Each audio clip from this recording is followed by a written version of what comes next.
G'day guys, Rubber Kitty here. So, looks like it might be a little cool this weekend, I don't know.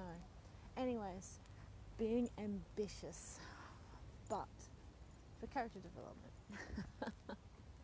Like seriously, people go, what do you mean character development? As in like RPG? Do I have to, reach level 20, get like plus 15 on any roll that I do? Just to succeed, but you know what, even if you do get like plus 20 or billion or whatever, you can still roll a critical fail on a 1. Sorry, I had to put that RPG reference in there. My inner geek is showing through. Anyways, so being ambitious for character development. A lot of people are ambitious for things like status, praise, all that sort of stuff. But being ambitious to develop your own character, taking on things that you know may or may not fail or might be lost causes, not saying to do it all the time, but just taking on things that'll sort of stretch your boundaries and help you improve is so much more interesting for you and helps you develop your character much more than just, glorifying stuff. So do people take on things that are purely for glorification? Yeah, they do. The ego, but it's can you say it's easy to differentiate what you're taking on as purely for character development or not? I don't know.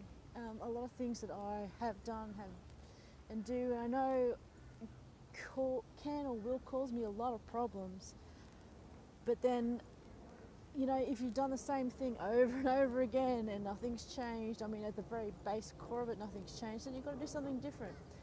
And developing a character is something that is definitely something interesting. It's not going to be easy, it's going to be hard, it's going to be difficult, it's going to absolutely change and blow your mind. You may lose friends, but you'll gain other friends. So, that's the thing. A lot of people are afraid to, lose their friends, their stature, their standing, their whatever it is. But when you really come down to it, there's something that you can't really lose unless you relinquish control over it, and that is you and your own character. And a lot of people I see around me these days have relinquished control of their own lives, their own character, their own morals, their own everything to somebody else. To a big conglomerate, to a generic cause or whatever's going on at the moment. A lot of people are like that. It's a pretty sad thing.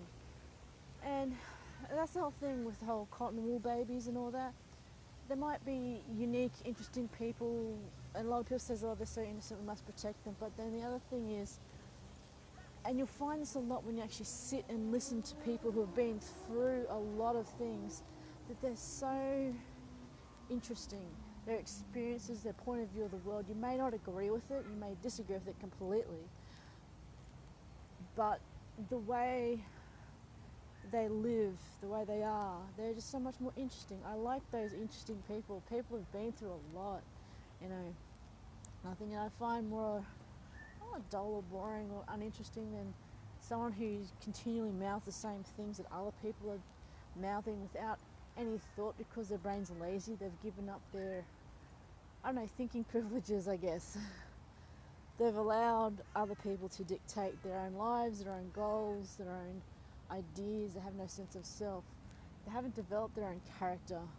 They're like a caricature of whatever they think that they represent. I say this many times, particularly with people in BDSM, when they come up with all the same questions over and over again, or the new people, same questions over and over again. It's not so that they've given up that method of thinking, it's just that people have been taught when they're new to a new thing, not the wrong way, but the standard way. They haven't been given the opportunity to explore and to think for themselves. They've just been given answers.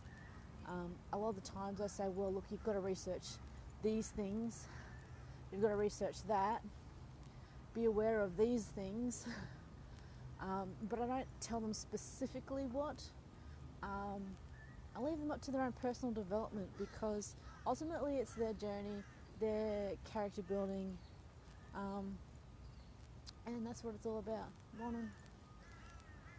Building character, developing your own way in life, finding your own self.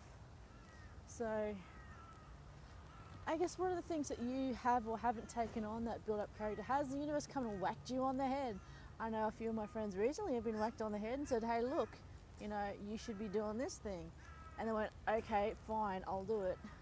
And that's the thing.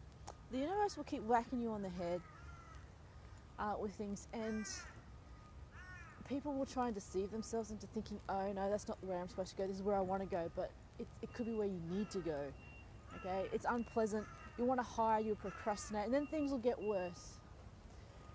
But when you think it this way, the skills, the knowledge, and the character you develop while going through those hard things, the things that you take on, the difficult things, they make you more unique. Particularly in this world and day and age of, mass media, trope trolls, group think, wrong think, wrong think, and people trying to over-regulate everything and homogenize everybody into being bland. Those individual people that actually have character and development, they are just so fascinating. Anyway, so have you ever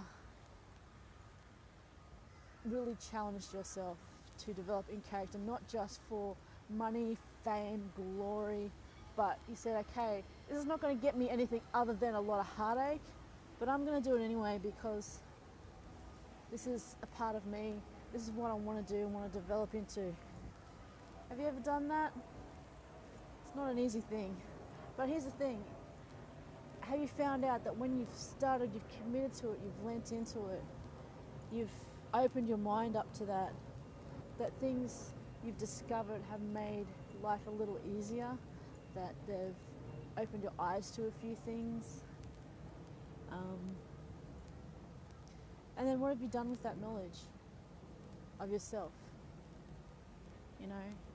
Have you had a look around and then said, look, this is not the place that I want to be? I've had a few times in my life where I've sat down, looked around and said, you know what? This is not the place where I want to be. I can see where this is going. About at least 2 or 3 times I've done that. Completely dropped a whole lot of friends in my social circle. Completely changed a whole lot of my life around. I've done that a few times. It's not an easy thing to do, particularly when that's all you know. And you can be trapped into that way of thinking. And other people, I'm not saying that, other people aren't aware. It's just that sometimes you just sit up, take a look at life and go, you know what, this is not going the way I planned, but is it where I need to be, or where do I need to go now?